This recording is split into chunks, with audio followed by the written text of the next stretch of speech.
At 14:47 on July 18, 1944, Private John Hayes had 15 seconds before German mortar shells reached the field hospital.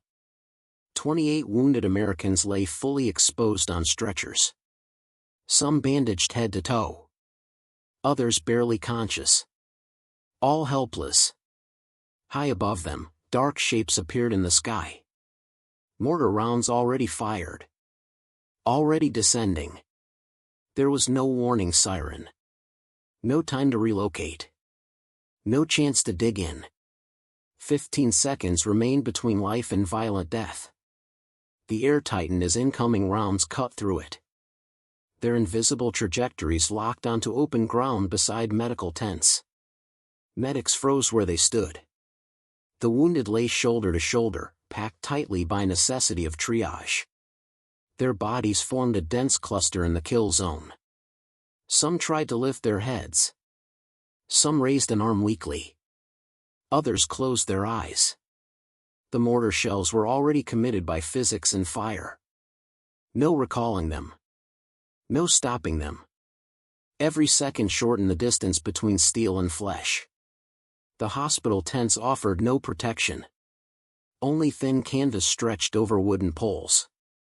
Outside those tents, the wounded had nothing at all. 15 seconds is not enough time to move a man who cannot stand. Not enough to carry even one stretcher to safety when safe ground is far beyond reach. Hayes was a U.S. Army medic. 22 years old. 4 months in combat. 0 decorations. His training had drilled one principle without exception: never abandon wounded soldiers during evacuation. Incoming fire did not cancel that order. Personal safety did not override it. Fear did not excuse it. But Hayes knew a second regulation too. Willful destruction of government property in a combat zone was a chargeable offense. Tents, poles, equipment, all belonged to the Army. Deliberately damaging that property could result in court-martial and imprisonment. Hayes stood trapped between 2 violations. Stay and die with the wounded. Run alone and face execution for abandonment. Or destroy the tent and face prosecution. The shells continued their fall. Silent until the final moments. The next few seconds would decide everything. Each German 120 mm mortar shell carried 3.8 kilograms of high explosive compound. The blast produced a lethal radius of approximately 35 meters. Inside that circle, fragmentation density was absolute. Steel shards traveling at supersonic velocity would saturate the air within milliseconds of detonation. Canvas provided 0 resistance. Human bone did not deflect fragments. It shattered on contact. The stretchers were arranged in 4 rows of 7, spaced 2 meters apart for medic access.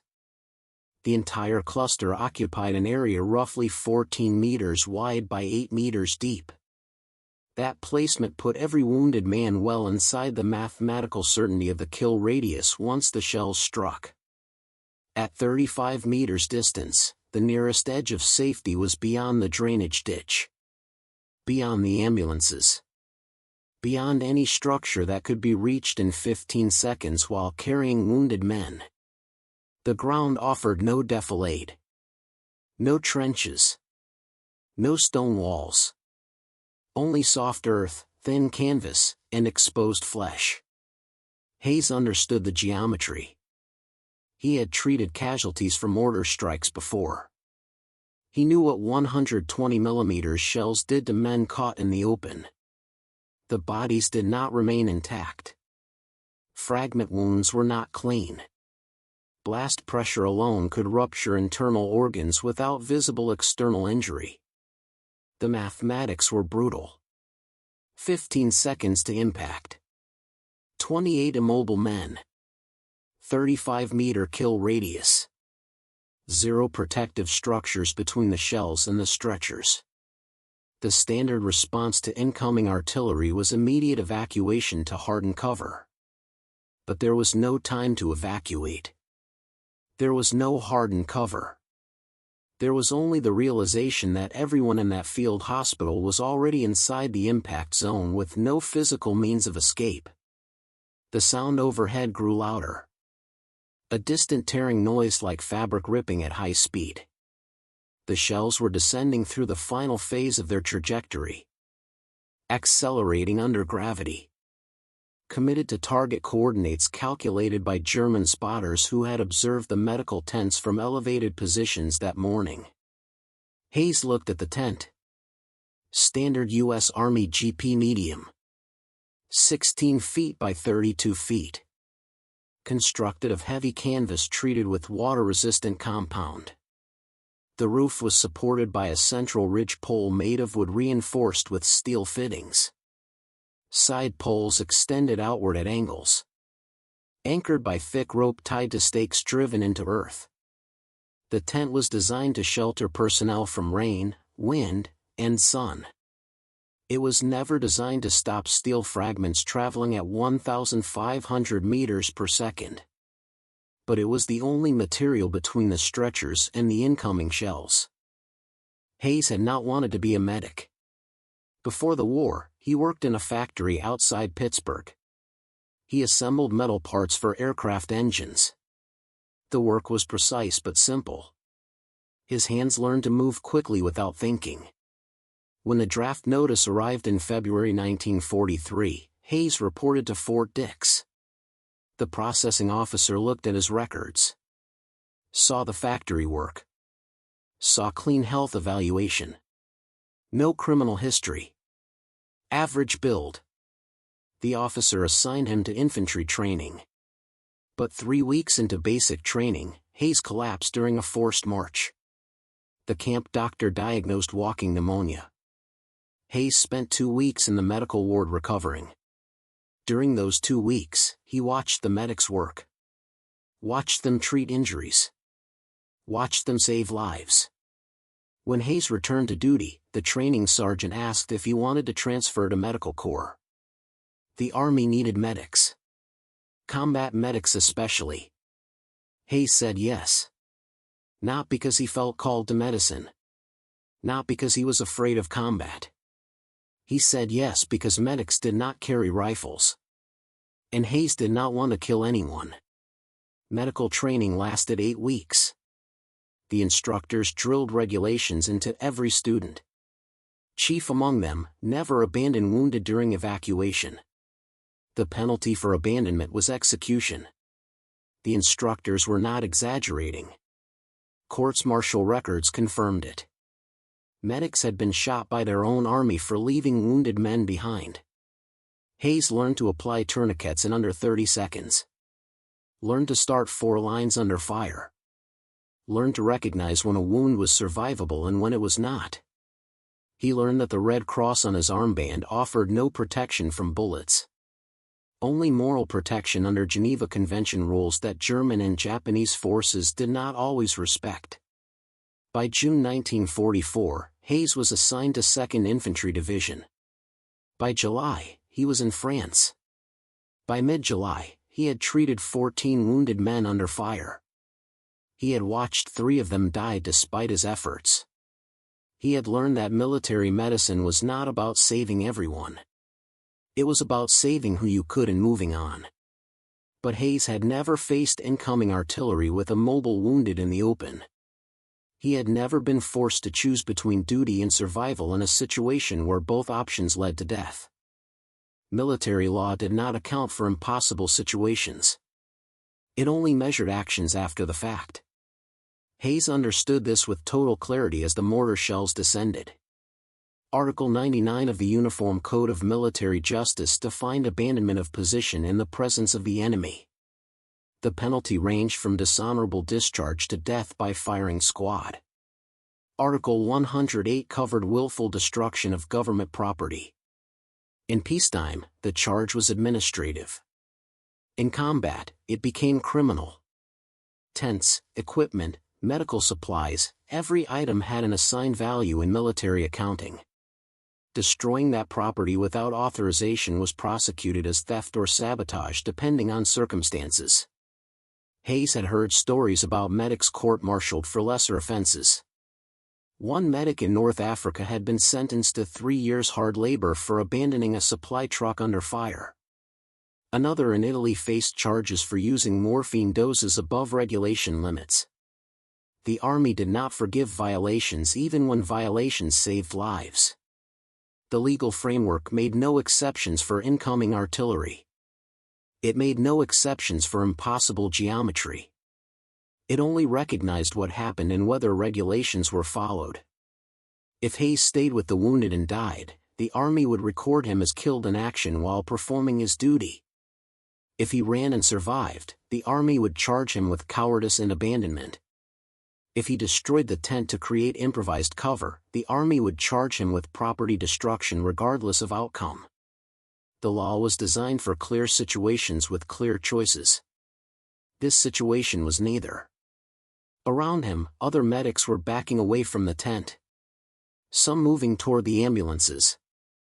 Some diving for the drainage ditch. They were making the calculation that survival outweighed regulations. They would face consequences later if they survived at all. But Hayes could not leave. Not because he was braver. Not because he cared more. He could not leave because the wounded were looking at him. Their eyes followed his movement. Their hands reached weakly toward him.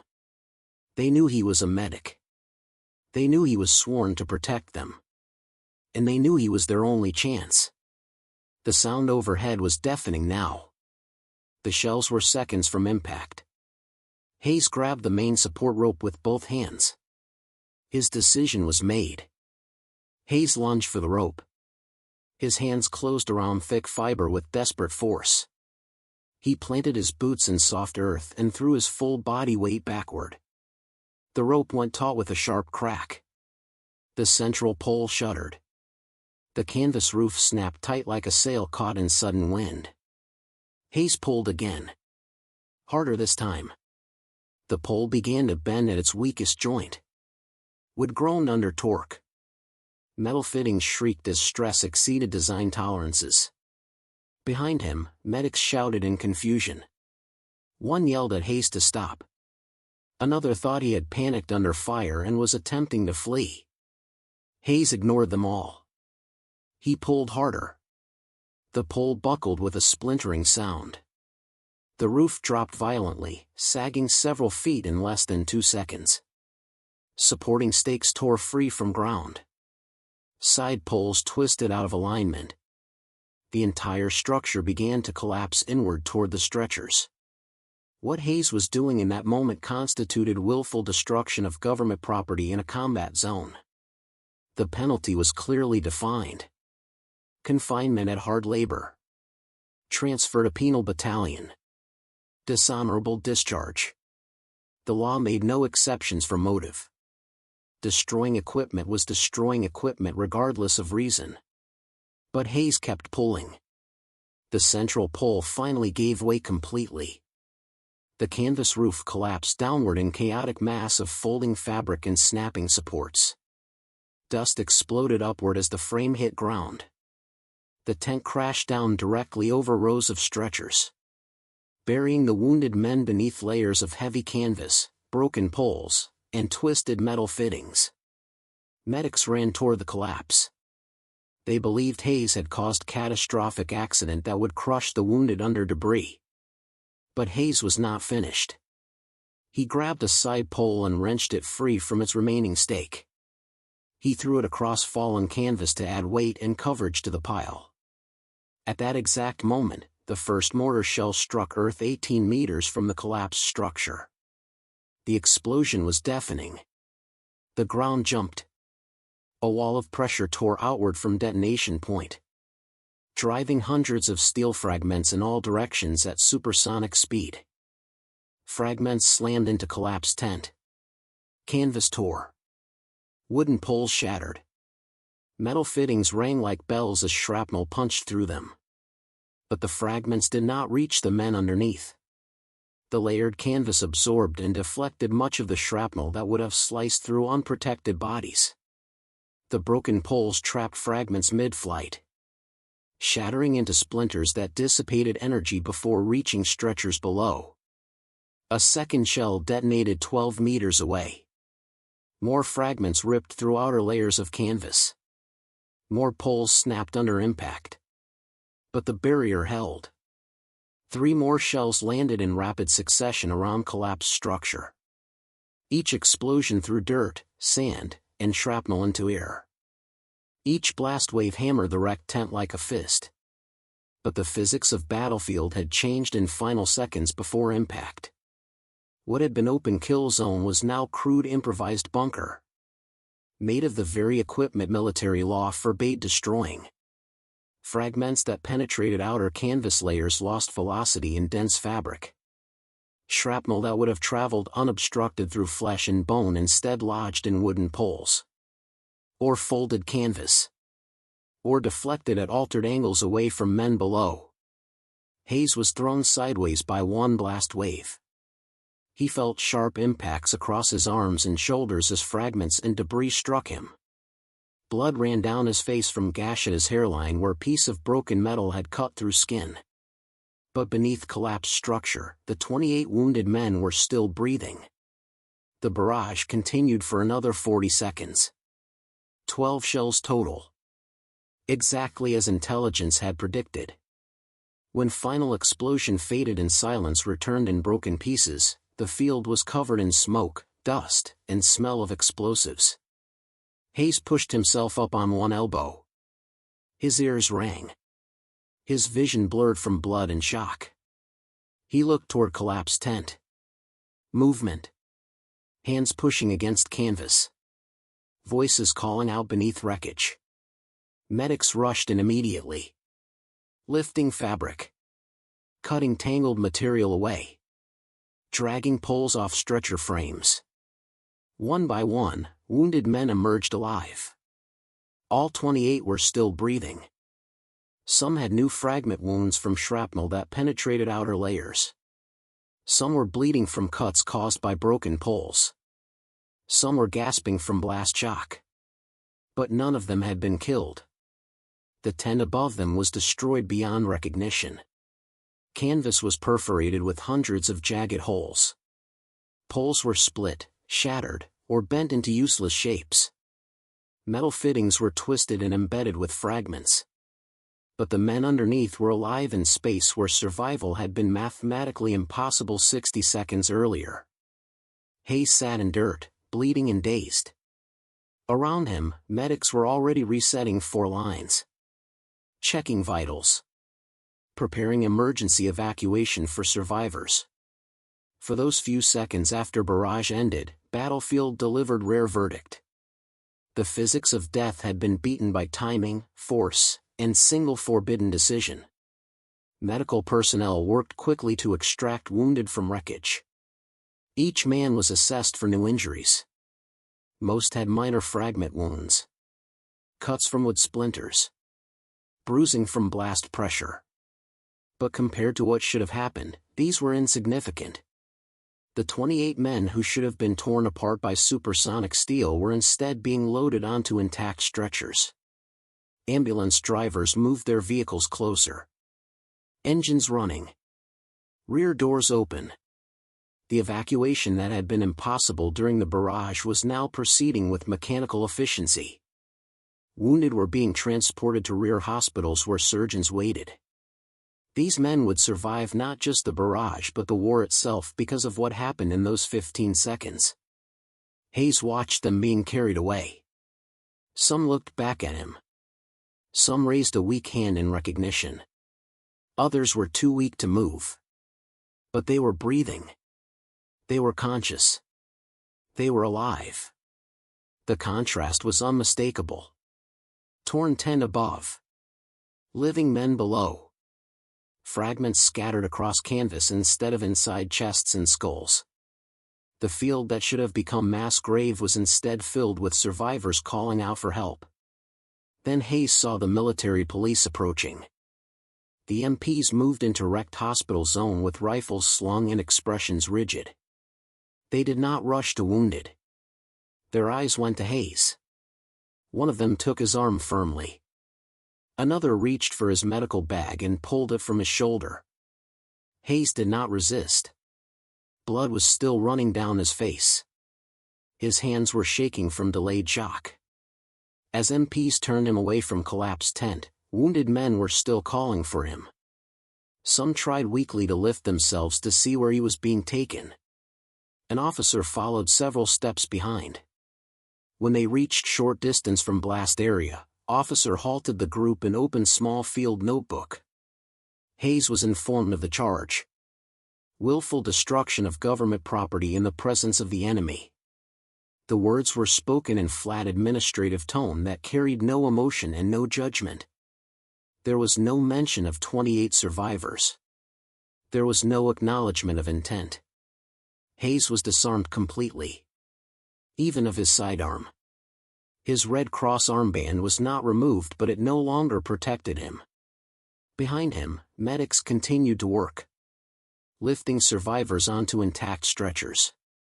Ahead of him, procedural machinery of Army closed into place with perfect indifference. In official record, the barrage would be described in technical terms. Destruction of tent would be listed as property loss. And Hayes, bleeding and exhausted, would be entered not as man who prevented mass casualty event but as soldier under arrest. The MPs escorted him to temporary holding area behind command post. A canvas enclosure guarded by 2 armed soldiers. Hayes was placed inside and told to wait. The enclosure contained 1 folding chair, 1 water canteen, and nothing else. Through the canvas walls, he could hear sounds of continuing evacuation. Ambulance engines. Voices calling coordinates. Radio communications reporting casualties. But Hayes heard no numbers of dead. Because there were no dead. 28 wounded had survived impossible barrage. And Hayes was under arrest for making that survival possible. Hayes was brought before wartime field court-martial within 6 days. The hearing took place inside command tent reinforced with sandbags and lit by harsh utility lamps. Atmosphere was rigid, procedural, stripped of sentiment. Panel of 3 officers sat behind table marked with maps and documents. Their uniforms were clean. Their insignia clear. Their posture formal. They did not look at Hayes as medic who had stood under falling shells. They looked at him as defendant. 2 military police stood at either side. Rifles grounded. Their presence constant reminder that this was not discussion. It was legal process conducted under wartime authority. The formal accusation was read aloud.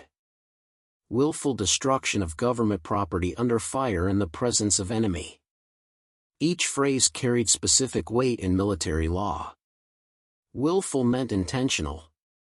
Government property meant tent, poles, equipment. Under fire elevated severity.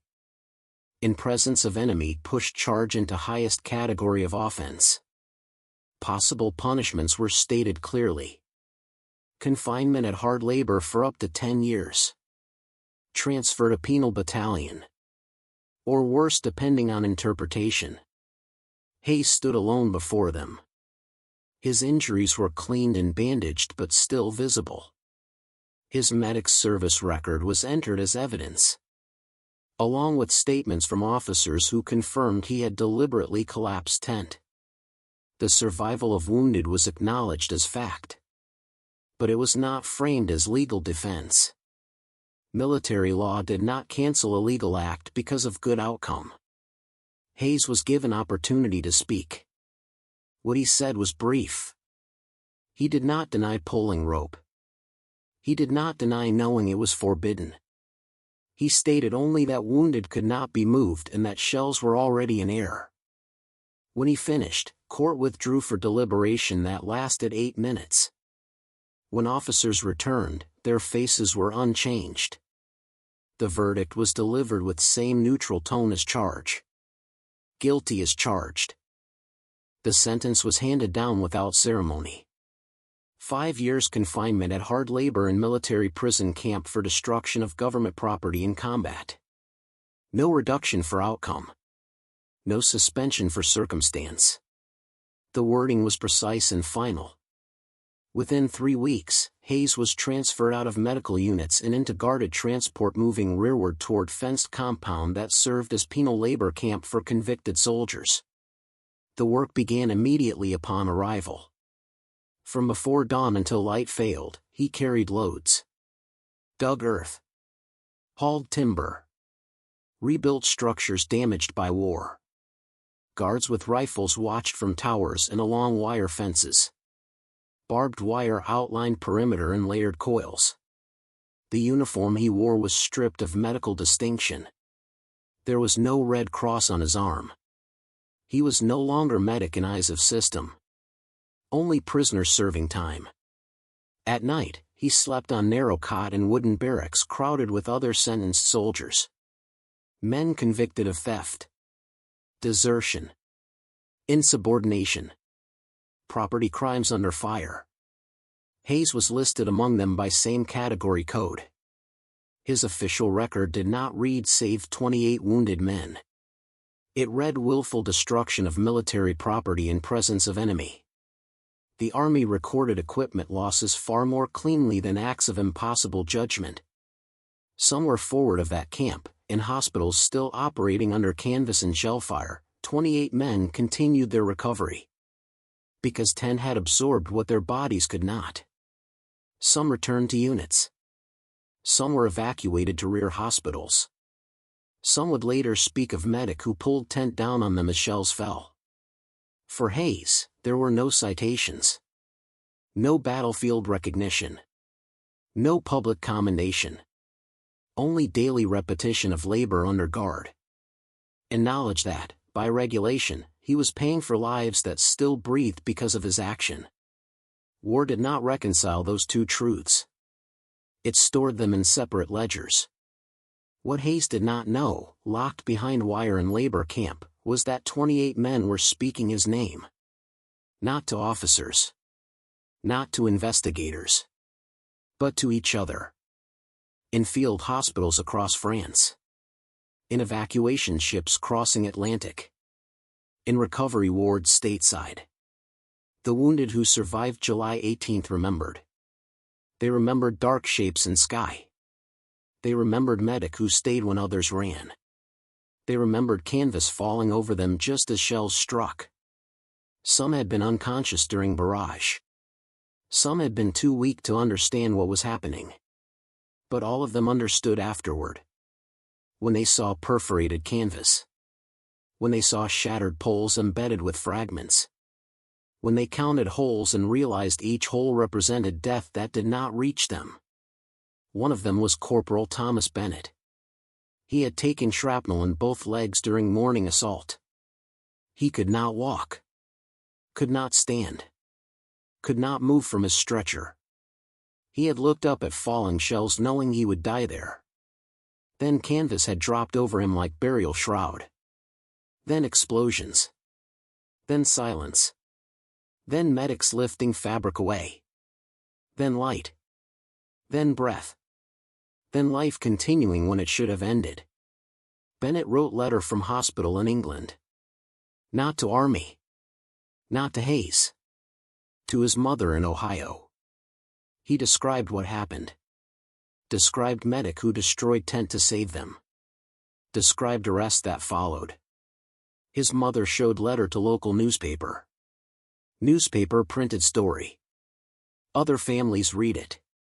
Families of other survivors. By September 1944, letters were arriving at War Department. Not one or two.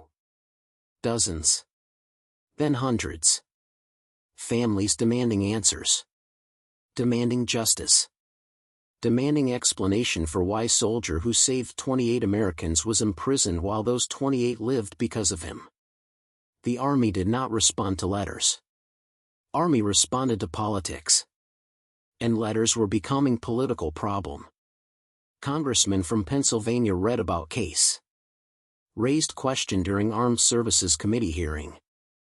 Asked why medic was serving hard labor for saving lives. Army representatives provided regulation-based answer.